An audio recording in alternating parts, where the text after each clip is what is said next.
Bismillahirrahmanirrahim.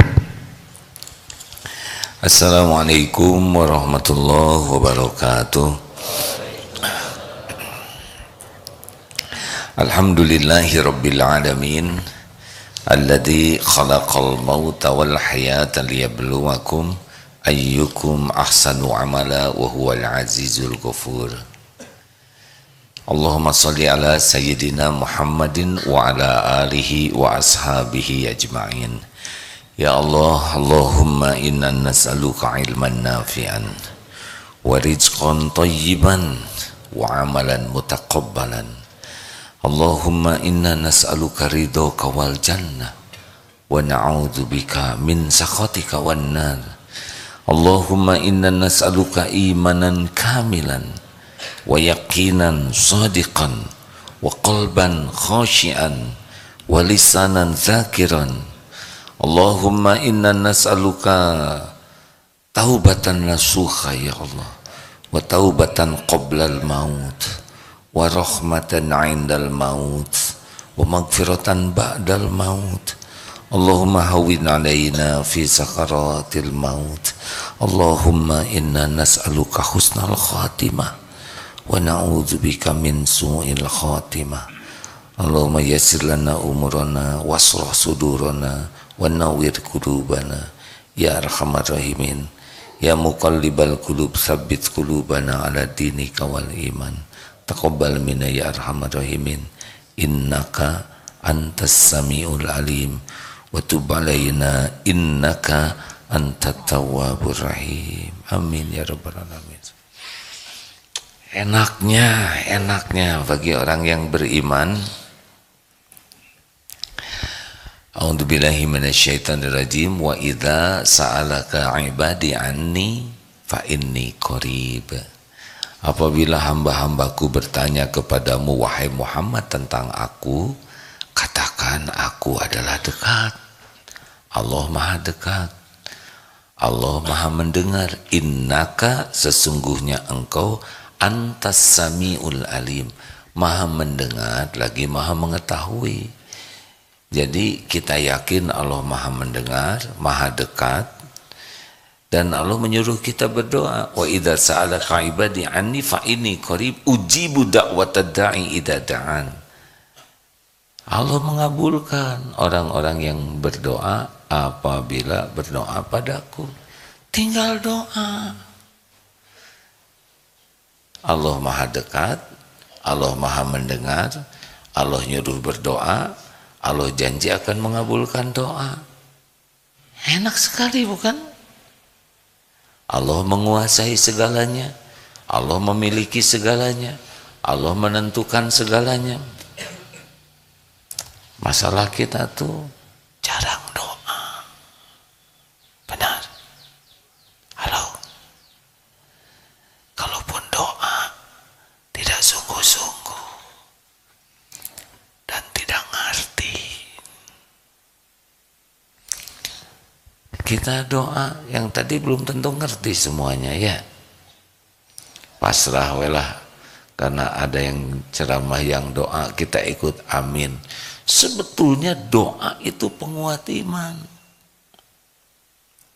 Kita sudah membahas kemarin bahwa bahagia itu tergantung dari iman dan amal soleh. Kalau kurang bahagia artinya kurang apa bu?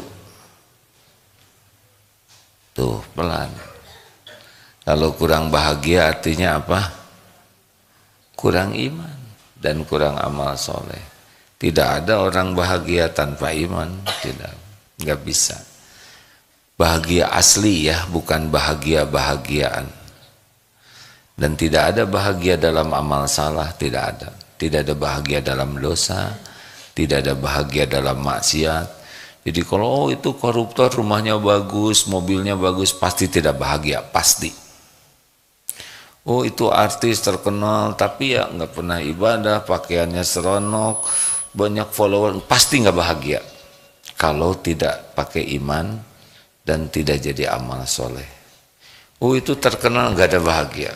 Bahagia itu cuma dua pintunya, iman dan amal soleh.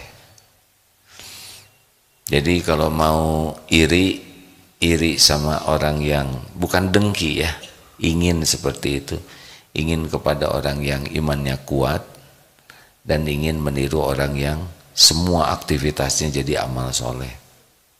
Kemarin sudah kita bahas gerbangnya sama, yaitu ilmu. Orang yang tidak belajar agama ya sudah susah.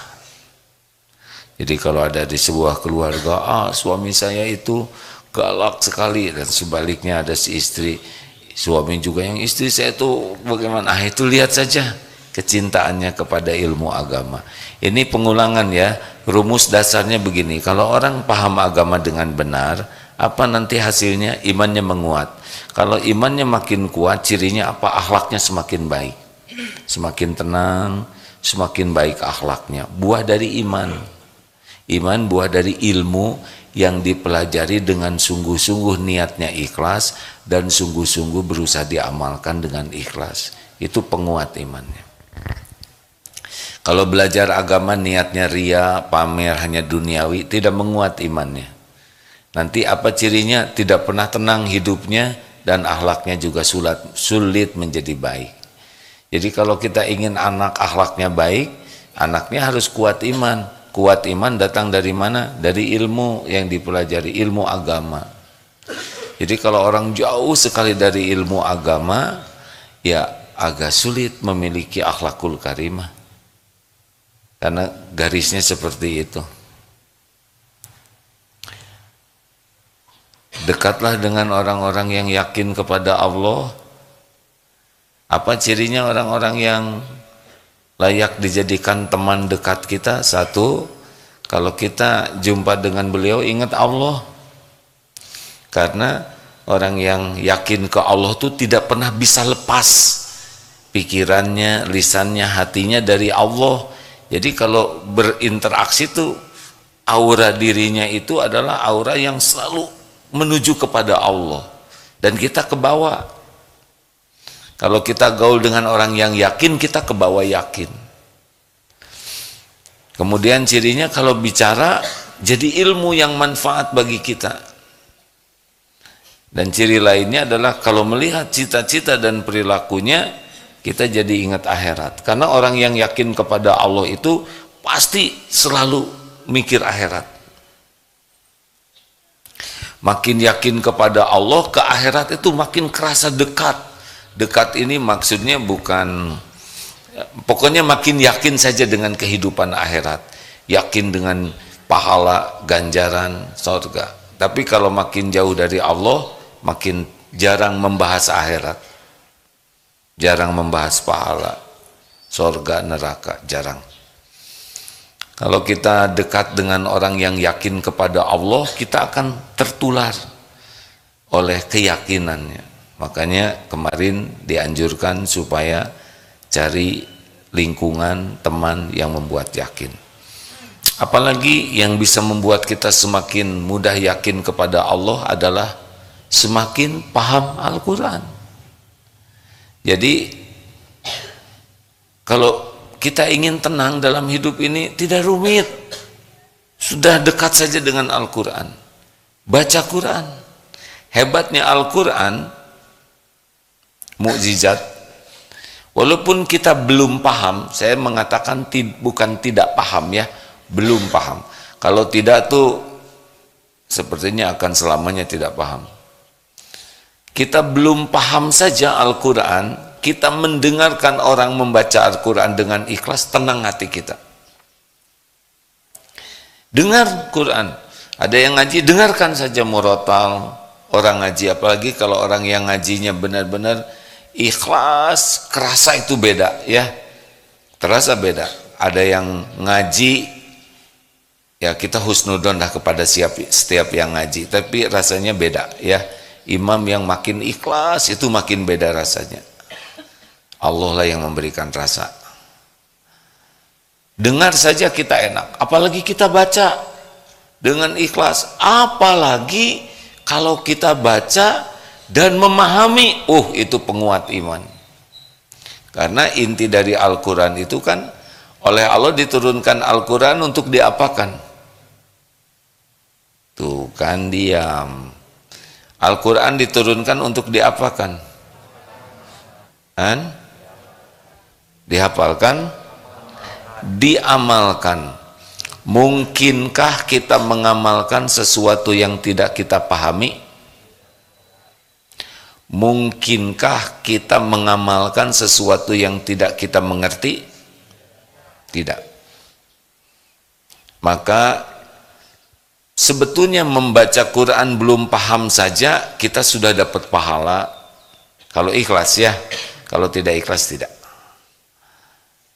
Tapi kalau kita berusaha memahami, minimal kita membaca artinya, tambah lagi kita membaca tafsirnya, mendengar dari ahlinya, belajar dari ahlinya, pasti beda. Lebih beruntung lagi kalau kita sebagai orang yang bukan orang Arab ya, belajar menerjemahkan Quran, Allah pasti lihat kita belajar atau tidak. Kalau kita makin paham, Masya Allah, itu nikmatnya Quran berlipat-lipat, cepat sekali menumbuhkan, meningkatkan iman kita kalau paham Al-Quran. Kita kursus bahasa Arab tuh intinya adalah ingin bisa paham Al-Quran, paham sabda Rasul, paham doa, paham sholat, ya. Seperti sholat tadi, kita sholat subuh, kalau tidak paham artinya, ya semoga saja khusyuk ya. Tapi pasti lebih mudah khusyuk yang paham artinya. Imam tadi bacaan sholat, kalau paham kita bisa menikmati itu bacaan imam. Saya mohon maaf ya, ini saya lihat ini sekarang sedang memperhatikan dengan sungguh-sungguh. Kenapa? Karena paham. Coba kalau saya ceramah dengan bahasa yang tidak saudara pahami, tahan setengah jam bicara begini itu enggak mungkin. Sudah menguap dan sudah pergi ke alam, bukan alam barzah atau alam mimpi, hadirin. Ini serius ini. Kenapa ada yang tahan mendengar Quran, sholat? Karena mengerti. Allah melihat kita berupaya tidak nih untuk baca terjemah. Allah kan lihat kita baca Quran, kita tidak baca Quran, kita baca sedikit, kita baca Quran dan berusaha membaca terjemahnya. Allah juga lihat apa yang kita lihat ini ada tafsir. Allah lihat kita bergerak kemana. Nah, yang akan kuat iman itu yang berinteraksi dengan Qurannya intens. Karena Quran itu zikrullah. Tidak ada yang lebih cepat menguatkan iman selain zikrullah, dan zikrullah yang paten sekali adalah baca Al-Quran disertai kesungguhan kita berusaha memahami. Ya, tadi satu ayat saja sudah menolong banyak, benar? Wa idza, dan apabila sa'alaka ibadi anni, hamba-hambaku bertanya kepadamu wahai Muhammad tentang aku, fa idza sa'alaka ibadi anni fa inni qarib, sesungguhnya aku dekat. Ujibu da'watad da'i idza da'an, aku mengabulkan doa orang-orang yang berdoa apabila berdoa padaku.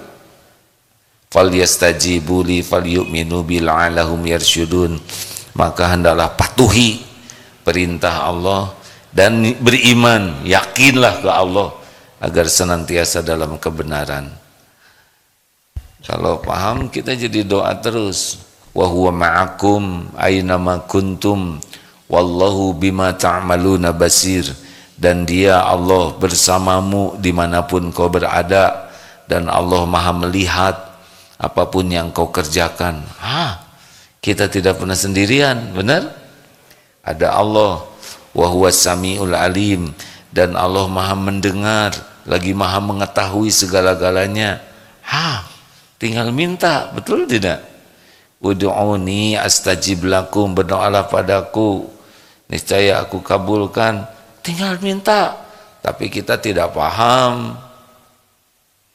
Jadi apa yang harus dilakukan? Baca Quran, lebih banyak lagi baca terjemahnya, syukur baca tafsirnya, kemudian datangi majelis-majelis yang menjelaskan Al-Quran oleh ahlinya, sambil kursus bahasa Arab supaya kita bisa semakin paham Al-Quran, paham hadis, paham sholat, paham doa. Jadi hubungan dengan Allahnya lebih enak kalau kita bisa memahami. Pengen bahagia tidak? Harus bagaimana? Menguatkan iman dan amal soleh. Pintunya apa? Ilmu, harus banyak belajar. Di antara lainnya adalah Quran. Makanya orang yang jauh dari Quran pasti jauh dari ketenangan. Pasti. Karena Quran bagian penting dari peningkatan iman. Pertanyaannya, sehari buka Quran berapa banyak? Baca Quran berapa banyak? Walaupun kita belum paham, terus baca. Allah melihat kita berusaha dekat dengan Al-Quran.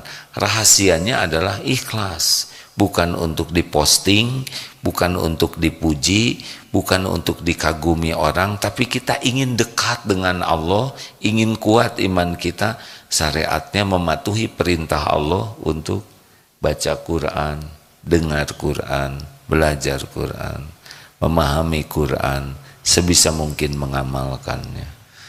Allah melihat effort kita, perjuangan kita. Jadi begini hadirin ya, mendekat ke Allah itu tidak rumit. Kalau mendekat ke orang, orang suka curiga. Kenapa kita ngedeketin? Apalagi pas kita baru gajian. Kalau kita punya sesuatu, orang ngedeketin kita, atau kita mendekati seseorang, belum tentu dia nyaman didekati oleh kita. Ditelepon oleh kita, belum tentu orang suka. Tapi Allah suka sekali kita mendekat kepadanya. Dan mendekat sejengkal, Allah sedepak mendekati kita. Kita bergerak aja ke arah Allah, Allah udah tahu nih, Allah akan mendekat ke kita. Dalam tanda kutip ya, Allah akan menolong kita lebih dekat dengan Allah lagi. Ini seperti begini, datang ke masjid, tambah ada pahala zikir, betul tidak? Sekarang dapat ilmu, dengan ilmu ini kan makin dekat tuh semangat mendekat ke Allah, betul tidak? Tambah. Makanya mendekat ke Allah itu udah paling bener lah dalam hidup ini. Gak usah terlalu ribet ingin dekat dengan orang. Membuat kita kurang ikhlas lah kalau kita ingin dekat dengan orang tuh. Jadi kebaikannya tuh zaim, tahu zaim? Ya begitulah. Kita ngasih permen ke seorang anak kecil, targetnya kakaknya, ya kan? Maka orang-orang yang ingin dekat dengan Allah mesti dekat dengan Quran. Kalau tidak dekat dengan Quran, tidak serius ke Allahnya. Ayo tanya saja ke diri masing-masing. Lalu apalagi yang menguatkan iman? Sujud. Karena saat paling dekat seorang hamba dengan Allah itu sujud. Sujud ini maksudnya sholat. Karena kita tidak bisa kemana-mana sujud saja begitu, ada aturannya. Minta tolonglah Allah dengan sujud, ya artinya perbaiki sholatnya. Nah kita hidup ini menjadi berat karena kita jauh dari pertolongan Allah. Kenapa kita jauh dari pertolongan Allah? Karena kita tidak serius ingin ditolong oleh Allah. Apa cirinya kita tidak serius ingin ditolong oleh Allah? Kita tidak serius memperbaiki sholat kita. Ayo jujur, kita sudah sering sholat ini, jauh-jauh dari rumah ke masjid, sungguh-sungguh ke masjid, tapi ketika sholat gitu lagi, gitu lagi, gitu lagi, gitu lagi. Allahu Akbar, tidak ingat mulut nyebut Allahu Akbar, hanya mulut saja Allahu Akbar, tapi hati tidak ingat sedang menyebut Allah Maha Besar, apalagi meyakini Allah Maha Besar. Bismillahirrahmanirrahim. Alhamdulillahi Rabbil Alamin. Enggak ingat lagi muji Allah. Ar-Rahmanir-Rahim, tidak ingat sedang menyebut Allah Maha Pengasih, Maha Penyayang. Lewat saja. Apalagi kalau imam bacaannya panjang dan tidak mengerti, tidak hafal, udah kita punya proyek lain dalam sholatnya ya. Ingat sendal lupa naruh di mana tadi. Ingat sarapan di mana nih hari ini makan. Ada yang sholat itu dari waktu ke waktu sama saja begitu. Padahal sholat itu harusnya menguatkan iman. Qad aflahal mu'minuna alladzina hum fi sholatihim khashi'un. Jadi kalau sholat kita makin khusyuk, Allah suka. Karena wa aqimis sholah lidzikri, dan dirikanlah sholat untuk mengingatku. Jadi kalau ingin kuat iman, perbaiki sholatnya. Kalau sholatnya basa-basi, ya sudah. Karena sholat itu kumpulan zikrullah. Ada takbir, ada diawali takbir, dari wudhu. Kita jarang zikir yang sesempurna zikir dalam sholat. Wudhu, ngadep kiblat. Ada takbir, tahmid, tahlil, tasbih. Ada syahadat, ada salawat, ada salam, ada al-fatihah, umul Quran, ada ayat Quran, ada tasbih dalam ruku, ada dalam sujud, ada doa yang diapit dari 2 sujud. Doa diapit 2 sujud. Rabbighfirli, ampuni saya ya Allah. Warhamni, sayangi saya. Limpahi rahmatmu. Wajburni, cukupi kekurangan saya, tutupi kekurangan saya. Warfa'ni, angkat derajat saya ya Allah. Warzukni, limpahi dengan rezeki yang halal berkah. Wahdini, tunjuki pikiran, ucapan, sikap, keputusan. Apalagi wa'afini, selamatkan dari tipu daya setan, dari kejahatan makhluk. Pokoknya ingin diselamatkan. Wa'fu anni, maafkan saya, hapuskan semua jejak aib dan dosa. Coba itu, dosa beres harusnya dengan sholat, benar? Kita rahmat Allah kalau datang kepada kita, beres itu hidup kita tuh Pak. Lah kita masuk ke surga juga dengan rahmat Allah. Kalau Allah memberikan curahan rahmat kepada kita, udah beres hidup ini Pak. Keperluan kita dicukupi oleh Allah. Sholatnya bagus, cukup nih. Sholatnya bagus, dicegah dari maksiat, kita jadi mulia. Sholat kita bagus, Allah akan memberikan rezeki terpilih, halal barokah. Sholat kita bagus, ditunjuki kita ketemu siapa, dapat ilmu apa, perkataan apa, harus ngambil keputusan apa, Allah Maha tahu segalanya. Kita sholatnya bagus, diselamatkan tipu daya setan, jebakan nafsu, syahwat, kezoliman orang, rencana jahat. Allah Maha tahu apapun yang akan memudaratkan kita. Dan ini wa'fu anni, jejak aib dan dosa kita dihapuskan. Hebat, luar biasa hebatnya permintaan kita dalam sholat. Sayangnya kita tidak mengerti apa yang kita minta. Malah bicaranya juga begini, begitu. Kita tidak pernah minta-minta ke orang kayak gitu, benar? Ibu-ibu pernah minta ke suami, pas saya minta duit, minta obat makan, buat belanja segala macam. Nggak ada. Coba pinjam uang ke koperasi, pas saya minta obat, yakin nggak diberi ya? Coba yang belum menikah melamar, coba ke calon mertua, pas saya mau menikah, beres aja, diusir ya. Kita tiap sholat seperti itu. Maka ada satu nih ya, maaf katanya, tumaninah yang sering tertinggal waktu sholat adalah tumaninah pada waktu doa di antara dua sujud. Termasuk imam juga ada yang kecepatan itu. Baru saja duduk sudah sujud lagi. Bagaimana kita menikmati meminta Rabbighfirli warhamni wajburni warfa'ni warzuqni wahdini wa'afini wa'fu anni. Allahu Akbar. Aduh, itu nikmat harusnya tuh hadirin. Salat itu nikmat harusnya. Kita ketemu dengan orang yang kira-kira baik ke kita aja senang, betul? Gimana kita jumpa dengan yang maha baik? Kita ketemu dengan orang yang kita cintai, yang baik ke kita, kadang-kadang baik, kadang enggak baik. Udah seneng, bagaimana kita menghadap kepada yang senantiasa baik kepada kita? Harusnya sholat itu yang ditunggu-tunggu, sujud itu yang dinanti-nanti. Harusnya begitu.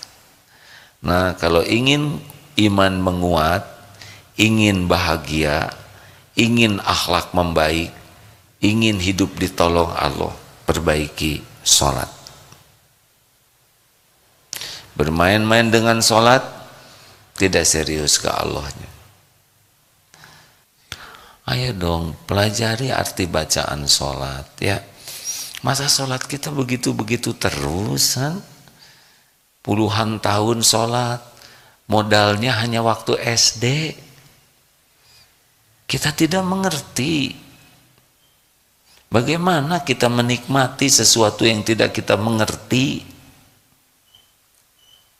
Untung saja Allah maha baik sehingga walaupun sholat kita ngelantur, tetap saja oleh Allah dibimbing. Benar? Harusnya kita mohon ampun yang banyak ini karena sholat kita itu seperti main-main terus kepada Allah, pelanga, pelongo, begitu. Begitulah. Baik, ada waktu untuk tanya jawab, silakan. Assalamualaikum warahmatullahi wabarakatuh. Waalaikumsalam warahmatullahi wabarakatuh. Ustadz, perkenalkan nama saya Muhammad Firdaus dari Kota Pekalongan, Ustadz. Oh iya, silakan. Ya. Silakan, Pak. Mungkin ini kaitan tidak pada sholat khusyuk, Ustadz. Silakan. Ya.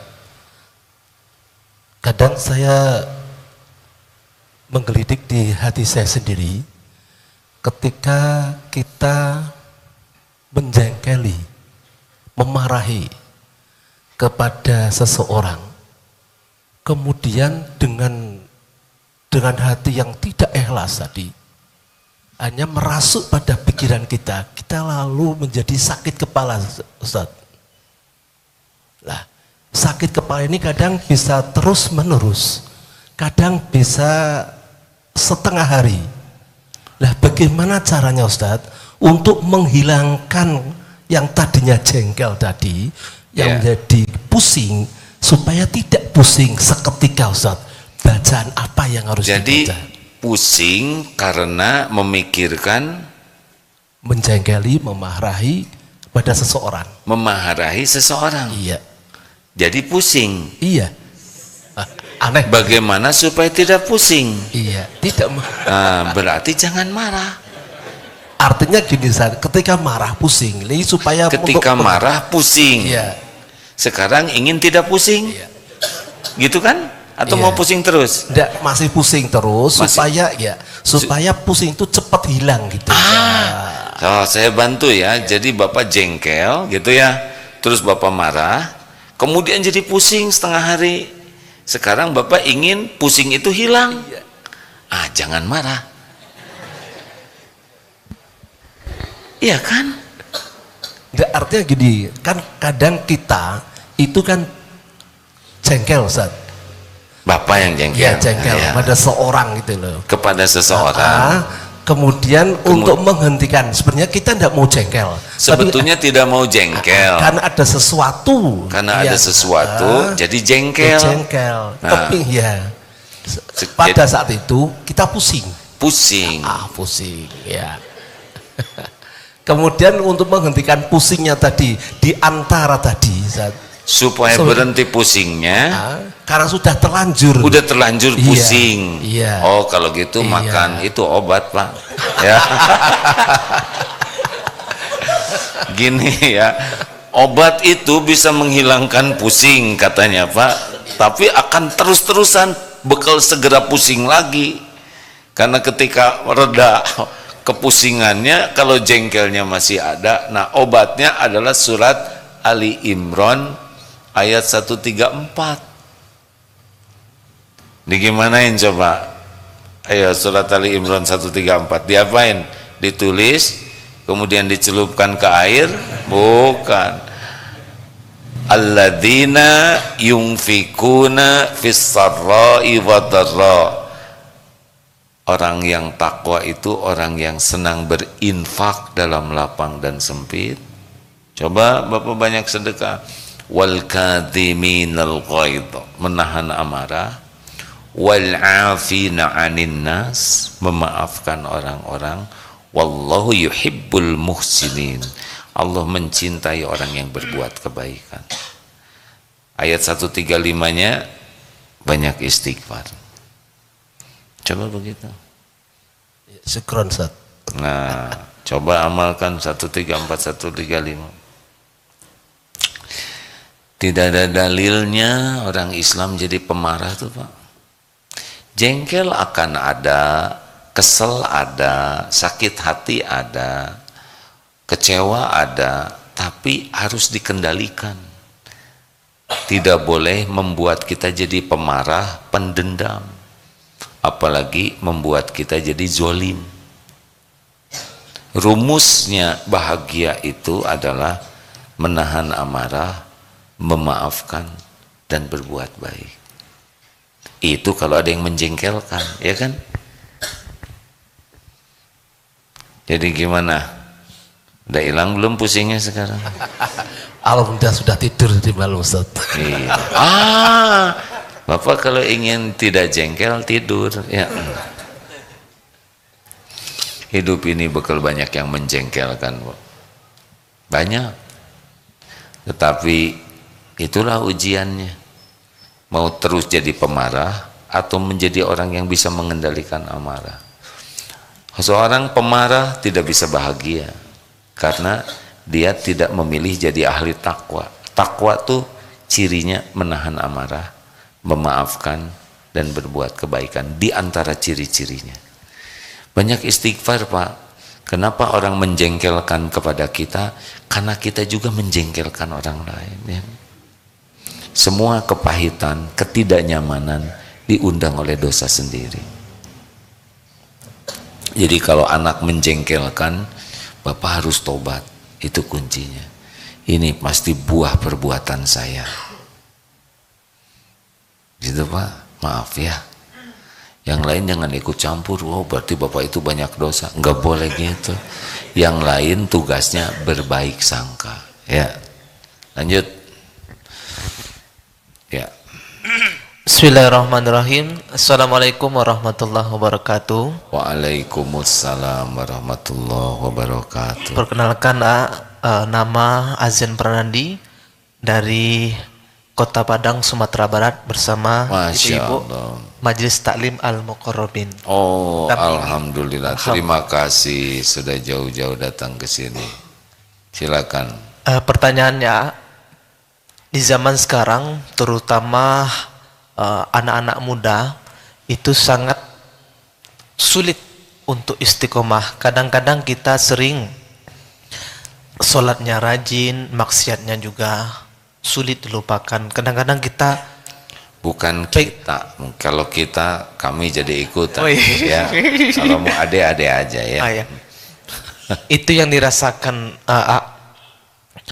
Bagaimana mungkin kasih trik atau pencerahan supaya diri ini terutama istiqomah, kalau memang baik ya baik, itu aja, nggak mikir Dari Padang ke sini, kenapa mau ke sini? Ya, kenapa sampai ke sini? Karena ada tujuan ke Darut Tauhid, benar? Jauh-jauh dari Padang, keluar waktu, keluar tenaga, keluar biaya, pikiran juga. Jauh berapa jam dari Padang sampai sini? Naik apa? Naik bis, 3 hari. Kenapa? Karena ada tujuan yang jelas. Mungkinkah pergi dari Padang tanpa tujuan yang jelas? Jawab. Mungkinkah pergi dari Padang, ayo kita naik bis 3 hari kemana aja? Enggak mungkin. Terus datang ke sini mau apa? Mau apa? Jauh-jauh 3 hari ke Darut Tauhid. Ingin sesuatu yang manfaat, betul? Gak mau ke sini kan jauh-jauh mau dijahatin, betul tidak? Kita datang ke sana, yuk di sana mau ngejahatin kita. Gak ada yang mau pergi. Sederhananya ambak apa manfaat bagiku. Jadi kalau sudah jelas tujuannya dan tujuannya bermanfaat, kita akan ke sana. Baru pulang haji itu panas, 52 derajat kurang dikit. Banyak orang berjubel. Kenapa orang mau ke sana? Karena ingin jadi haji mabrur. Biaya mahal, waktu, tenaga, tapi jelas tujuannya. Nah sekarang adek hidup ini mau apa? Coba pegang mikrofonnya. Apa yang paling diinginkan oleh adek dalam hidup sampai bingung kayak gitu kan?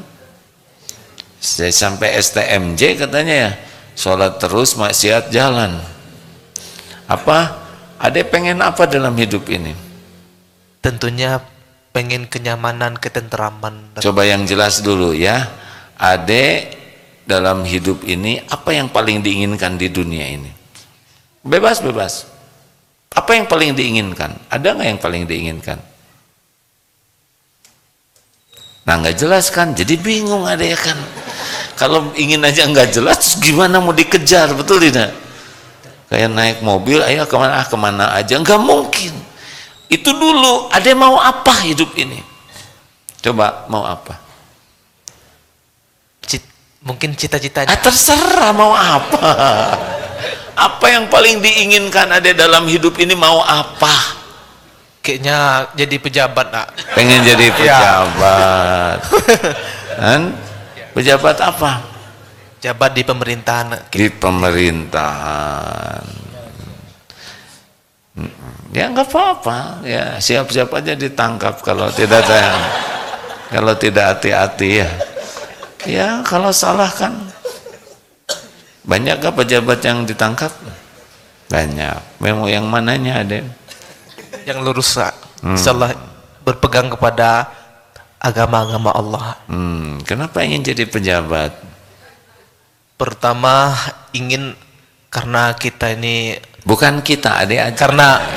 karena saya pribadi dari kampung, tentu jadi ada rasa ingin membantu dari masyarakat melalui jalur pemerintahan. oh gitu. Jadi pengen membantu orang di kampung lewat jalur pemerintahan gitu. Ya nggak apa-apa ya. Ya mudah-mudahan atau terkabul. Cuma itu. Bagaimana kalau dapat jabatan tapi tidak bahagia? Mau tidak? Jawab. Tidak. Ini ada dikasih jabatan, misalkan jadi bupati. Bupati mau jadi gubernur. Kayaknya kalau bisa gubernur. Gubernur. Iya. Nggak apa-apa, namanya juga ngarang. Yang lain nggak usah protes. Oh, nggak ada bakat, diam. Ada yang bisa jadi gubernur, tapi tidak bahagia. Milih mending yang mana? Mending jadi gubernur atau jadi orang bahagia? Yang bahagia. Yang benar. Katanya tadi pengen jadi pejabatan. Ketenangan yang perlu. Oh, Ketenangan jadi hati. ketenangan. Jadi kalau suruh milih, mana ada yang ada pilih? Pengen jadi pejabat atau pengen hidupnya bahagia, tenang? Kebahagiaan, Nak. Karena Yang benar. kebahagiaan mungkin tidak bisa dibeli atau ditukar dengan jabatan, Nak. Oh gitu. Jadi sekarang Tapi kalau pindah. pilih keduanya. Hah? Apa? Kalau bisa keduanya lebih. Kalau bisa jadi pejabat bahagia gitu? Hah? Kalau milih salah satu, milih yang mana? Kebahagiaan. Kebahagiaan. Kenapa milih bahagia?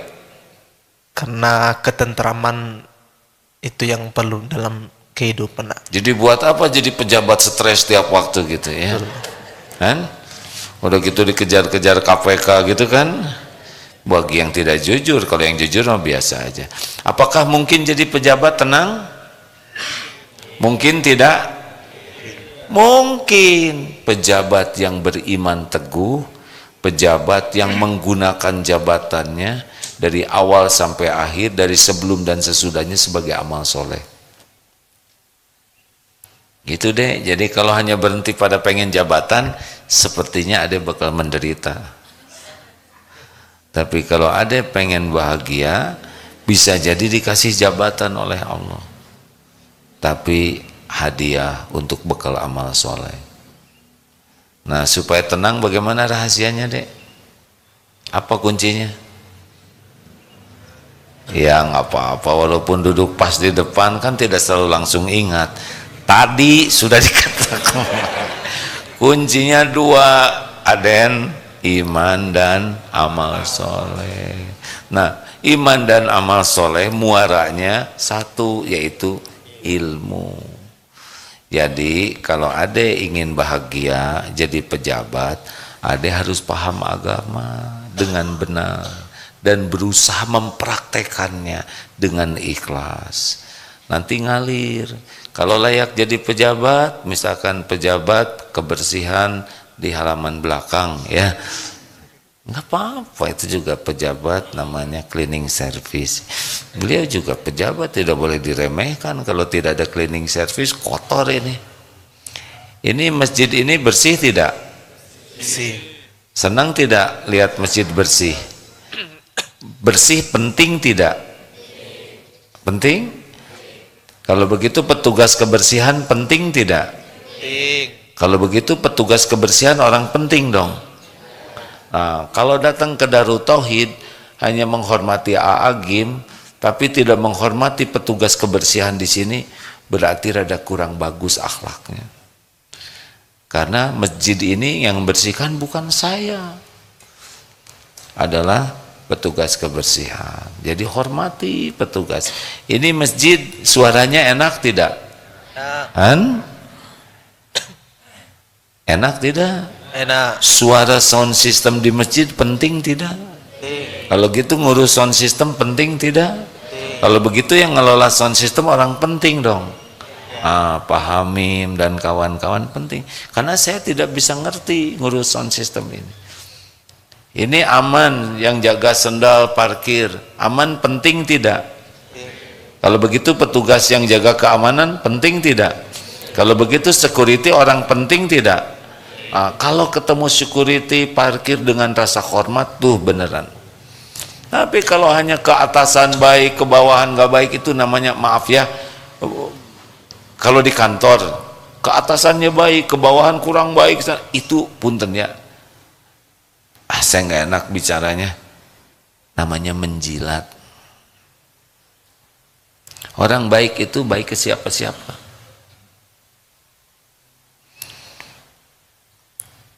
Sudah habis waktunya. Alhamdulillah.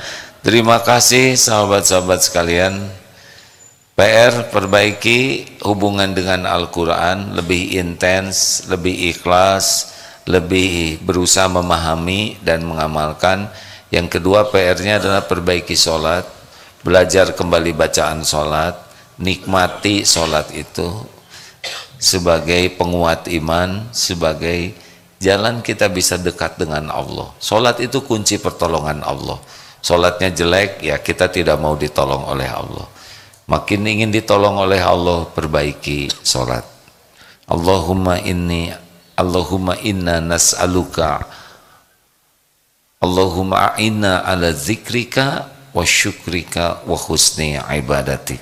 Subhanakallahumma bihamdik, asyhadu alla ilaha illa anta, astaghfiruka wa atubu ilaik. Assalamualaikum warahmatullahi wabarakatuh.